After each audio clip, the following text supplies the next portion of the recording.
Gracias a que tuve dos padres, gocé de la oportunidad de comparar dos puntos de vista, el de un hombre rico contra el de un hombre pobre. Tuve dos padres, uno rico y uno pobre. Uno de ellos tenía una sólida preparación académica y era inteligente. Contaba con un doctorado, y cuando estudió la licenciatura, cubrió el equivalente a 4 años de trabajo en solo 2.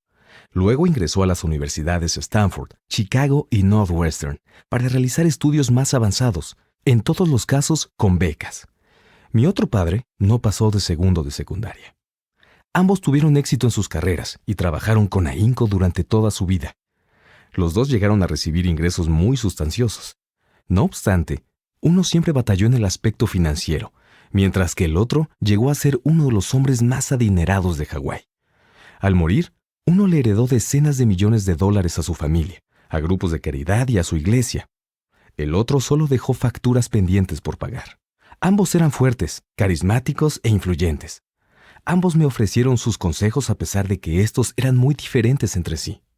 Y aunque los dos creían firmemente en la educación, nunca me hicieron las mismas recomendaciones en lo referente a mis estudios.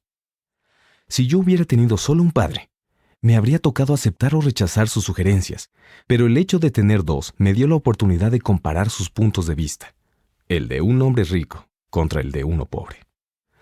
En lugar de aceptar o rechazar a uno u otro, pude pensar más, comparar y finalmente elegir por mí mismo. El problema fue que en ese momento, el rico aún no se había vuelto rico, y el pobre tampoco era pobre del todo. Ambos estaban al inicio de sus carreras y enfrentaban dificultades familiares y económicas. A pesar de ello, sus puntos de vista respecto del dinero eran muy distintos. Por ejemplo, uno de mis padres decía, el amor por el dinero es la raíz de todos los males. Mientras que el otro afirmaba, no tener dinero es la raíz de todos los males. El hecho de tener dos padres, siendo tan joven, me ocasionó conflictos interiores y exteriores. Yo quería ser un buen hijo y escucharlos. Sin embargo, no hablaban desde el mismo lugar. El contraste entre sus visiones, y en particular en lo que pensaban con relación al dinero, era tan extremo que mi curiosidad fue creciendo y yo me sentí cada vez más intrigado. Y entonces empecé a pensar, por periodos más prolongados, sobre lo que cada uno decía. Pasé buena parte de mi tiempo en soledad preguntándome cosas como, ¿por qué dice eso? Y luego me preguntaba lo mismo respecto a las afirmaciones de mi otro padre. Habría sido mucho más sencillo decir, ajá, tiene razón, estoy de acuerdo con él. O rechazar sus opiniones con algo como, mi viejo no sabe de lo que habla. Pero en lugar de eso, tuve dos padres a quienes amé y que me forzaron a pensar y finalmente a construir una opinión propia.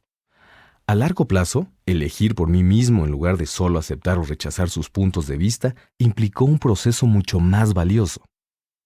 Una de las razones por las que la gente rica siempre puede generar más dinero y los pobres empobrecerse más es porque los temas financieros se enseñan en la escuela y no en casa. Casi todos aprendemos de nuestros padres lo que sabemos sobre el dinero, pero ¿qué pueden los padres pobres enseñarles a sus hijos respecto a este tema? Solo te dicen cosas como, no abandones la escuela, estudia mucho.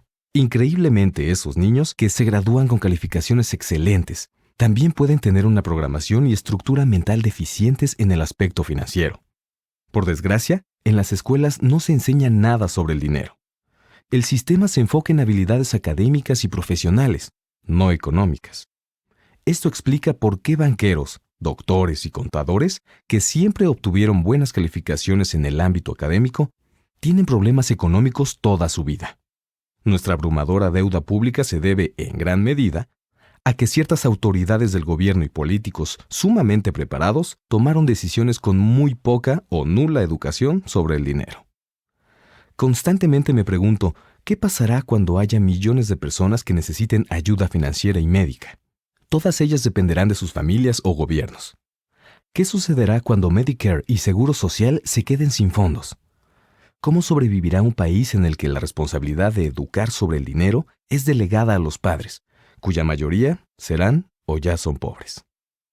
Yo aprendí de mis dos padres porque ambos tenían personalidades influyentes.